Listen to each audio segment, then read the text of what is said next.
سلام كبرات تخاتلتي داسنا اكسترا نحجي بستدال وزيناتات بول كاغامي نرابعي ابري بريزيدنت هاجر رواندا كوينا نقصل لعل دمصي مركبو ابومبر حوحد دبرصين قبر ميكائيل بزعبه سمع بريتوريا بزعبه سراوت ايرترا امحرا بزعبه منግስት فدرال ناصنت تግራይን አመልኪቱ ምስ ሬዲዮ ፈረንሳ ገይርዎ ዘሎ ሰፊሕ ቃለ መሕተትን ካለን ዘደሰስ ትሕሰክ ህልወናዩ አብዛ ቻናል ድማ ናይ ወትሪ ተኸታተልተና ምዃን ሰብስክራይብ ክትገብሩን ነታናይ ደወል ምልክት ከጥውቁን ብኽብሪ ይዕድመኩም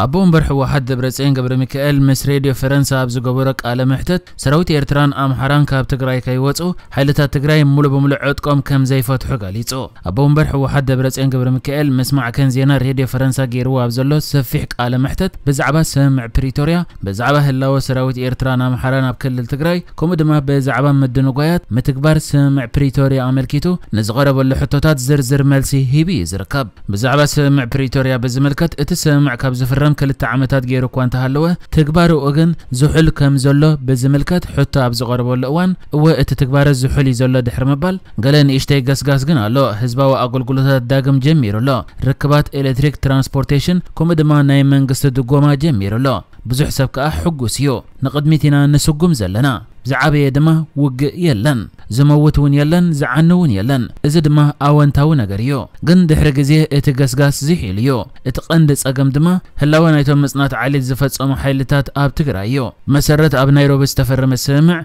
كبيد برت مستركبه حيلتات وصاي كاب تግራይ كوصي نيرو اتمدب اذا غن اي تتكبرن بمباليو ملسي هيبلو ازي يخون بركا مربتو استمزابلسب غلي يملسالو بحجون نخملس مدباتالو اذا غن قدم عمد كفصم نيرو عمد ملؤخات تدناغي بمبال ابغله حيلتات وصاي زقوصاصرو كبابيتات تግራይ حما كونتات حزبي يقصلي زلو اما جمرتا اتسمع كتكبر مسجمره حاغوس نيرو حجغن مدنغويات يرأب مهلاو زتحاوسه سمعيتي زلو ايلو بزعبا مدنغوي تكبر سمع بريتوريا عملكيتو دما بوليتيكاوي دليت سلازي الدين زبل حتى هو ايلو دحر مملاس موصا حيلتات امحران ايرتران كاب تግራይ حلافنت منግስት فدراليو مغنياتنا كل الامحرا حيلتات اب تحت فدراليوم ناي ايرترا حيلتات دما ملافنت حيلتات فدرال سلازنبرو نسوم يم وصو كبلوم زلوم يلو እዚ ዘይኮነ ግን ኮነ ኢልካዲዮ ወይስ ድማ ናይ ምሕደራ መደነጓያቲ ንዝብል ሕተ ድማ ኣብ መጀመርታ ናይ ምሕደራ ደነጓያቲ ክትብሎ ትኽእሊኻ ግዜ እንዳነውሐ ግን ካብ ናይ ምሕደራ መደነጓያት ወጻኢ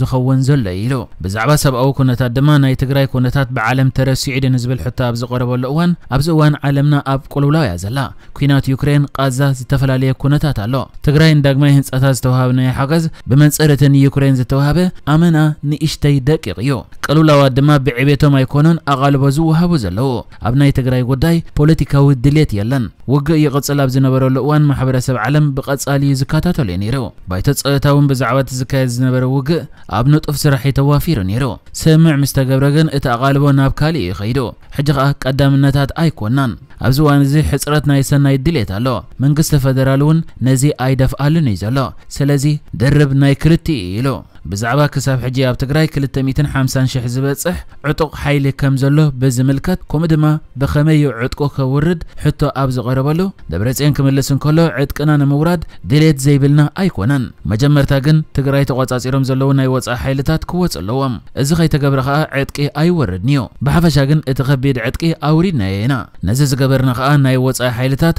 بقلطف كوصيوم زبل گمت سلازنبرنايو گن اي تگبرن سلازي مولو موصا حيلتات وصاي خي تفصمه زورد عطقي يلن يلو گنك اكبابي 100 شح زبصح ابالات حيلتات تግራይ ናብ ገዝኦም ከም ዝተፋነው ገሊጹላ እቲ ጋዜጠኛ ድማ ቀጺሉ حيلتات تግራይ حيلتات امحران ኤርትራን ከይወጹ ዕጥቆም ኣይወርድን እዮም ዲኻ ትብል ዘለኻ ምስተባለ እወ ንሶም ከይወጹ ዕጥቂ ኣይወርድን ይኢሉ በጀካ ዞን ኣስታት 200 شح ዝበጽሑ ዕጥቃት ትግራይ ኣፋኒኻ ናብ ካልእ ንምውፋር ዝተፈላለየ ኮርሳት ኮምድማ ዝተፈላለየ ወፍሪ ዘድሊ እዚ ኸ ግዜ ክወስድ እዩ ምስቲ ዕጥቅኻ ናይ መውራድ መትከል ንሰማማዒና إذا كان حيلتات وصاي كابز كلل مس وص طراي زخون يلو قصيلو زقربل حتى إيرترا بسمع بريتوريا أي فرمتن حيلتاتا أب تግራይ ያለው ገለ ከባቢታቱን አካለያ እትብሎም ነዚ እንታይ መልስ ትህበሉ መስበሎ ወላ አይተፈረም መላፍንቲ መንግስት ፌደራልያ ስለዚህ እቲ ሓላፍነት ኣብ መንግስት ፌደራል ይዘሎ بعدمه ናይ መንግስት ፌደራል የምናብዝ መጽዮም ስለዚህ ሓላፍነት ናቶም እዩ ግን ማእከላይ መንግስቲ ኣስቂጥ ይዘሎ ኢሎ ብዛዕባ ሓንቲ ናይ ዓሌት መጽናት ኮሚሽን ዘውጻቶ ጸብጻብ ብዝምልከት ድማ ዶክተር ደብረጽዮን ኣብ ዝቀርበሉ ሕቶ ኣብቲ ጸብጻብ ፕሬዝደንት ኤርትራ ኢሳያስ አፈወርቂ ቁምዲ መቀደመ ሚኒስተር ኢትዮጵያ አብይ አሕመድ ተጠቂሶም ኣለዎ እዚኦም ናብ ፍትሒ ክቀርቡ ኣለዎም ደትብል ምስተባሃለ ኩሎም በደልቲ ናብ ፍትሒ ክቀርቡ ኣለዎም እዚ ቀደመ ሚኒስተር ክኸውን ይኽእል ፕሬዝደንት ኤርትራ እውን ክኸውን ይኽእል ነቲ ዝተፈጸመ መን ሓላፍነት ይስከም ጥራይ ዝምርኮስ ነቲ ገበናት መን ፈጺምዎ ክውስን ኣይክእልን እየ እዚ ብዓለም ለኻዊ ተልእኾ ክውሰን ኣለዎ ብናተይ ርእይተ ግን በደለኛታት ናብ ፍትሒ ክቀርቡ ኣለዎም ምክንያቱ ንሶም መራሕቲዮም ንሶም ከዓ ትእዛዝ ዝህቡ ነይሮም ብምባል መልሲ ይሂቡ እቲ ናይ ገበናት መርመራ ኣብ ልዕሊ ሓይልታት ትግራይ እውን ክፍጸም ኣለዎ ዲ የብሉን ዝቀረበሉ ሕቶ ድማ ከም ርእይትኡ ሓይልታት ትግራይ ብምጽናት ዓሌት ከምዘይ ክሰሱ ክዛረብን ከሎ ሓይልታት ትግራይ ኣብ ጎኒ ናይ ትግዳዮም ነይሮም ንህዝቢ ትግራይ ካብቶም ከጽንትዎም ዝመጽኦም ዝከላኸለሎም ነይሮም ኣነ ድማ ሓደ ካብ መራሕቶም እየ ንዝኾነ ክነጥቅዕ ኣምሓራ ይኹን ካልእ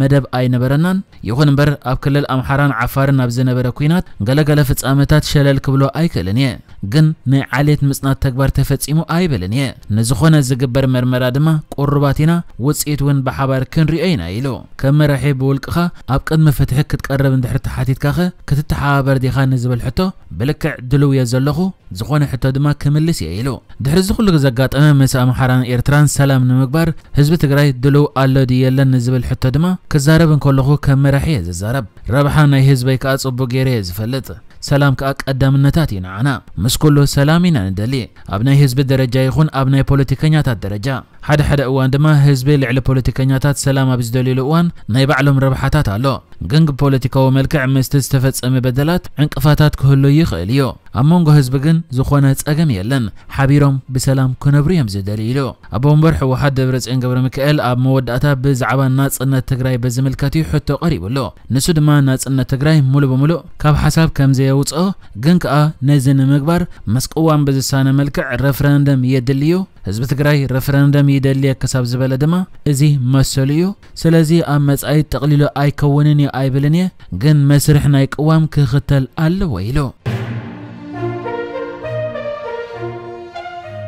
ፕሬዝደንት ሩዋንዳ ፖል ካጋሜን 24 ዓመታት ዝጸንሐ ስልጣኑ ንሓሙሽተ ተወሰኽቲ ዓመታት ዘናውሕ ሓድሽ እኹል ድምፂ ከም ዝረኸበ ተፈሊጡ ኣብቲ ብሶኒ ዝተኻየደ ምርጫ ዓብላለ ድምፂ ምርካቡ ስዒቡ ድማ እዚ ዝንገር ዘሎ ኣስታት 79 ሚእታዊ ድምፂ ዝተቆፅረ ኮይኑ ብኮሚሽን ምርጫ ሃገር ተገሊጹ ኣብ ዘሎ ድማ ካጋሜ ካብ ዝብኸፊሉ ተቆፂሩ ዘሎ ድምፅታት ክሳብ 99.15 ሚእታዊ ድምፂ ከም ዝረኸበ ኣመልኪቱ ኣብቲ ምርጫ አንጻር ፕሬዝደንት ሩዋንዳ ፖል ካጋሜ ዝተወዳደሩ ክልተ ተቃወምቲ تحت حدا ميتاوي دمص ጥራዮም ረኺቦም ፖል ካጋሜ ሩዋንዳውያን ኣዋና ቤት ጽሕፈት ሰልፉ ሩዋንዳ ፓትሪዮቲክ ፓርቲ ኣብዝሃቦ መደረ ነዘር ኣይዎ እምነት ኣመስጊኖ እዚኦም ኣሃዛት ጥራይ ይኮኑን ወላ 100 ሚእታዊት እንተዝኸውን እዚኦም ቁጽራ ኣይኮኑን እትምትእማን ዘርእዮም እቲ ኣዝዩ ኣገዳሲ ድማ ንሱ ኢሉ ኣብቲ ምርጫ ዝተሳተፉ ተቃወምቲ ዝኾኑ ተጣባቂ ከባቢ ፍራንክ ሃቢንዛን ጋዜጠኛ ኣማኻሪ መንግስትን ነበር ፊሊፕ ሞምፓይናን በቀደም ሰዓብ 0.53 0.32 ሚእታዊ ድምጽ ረኺቦም ኣለዎ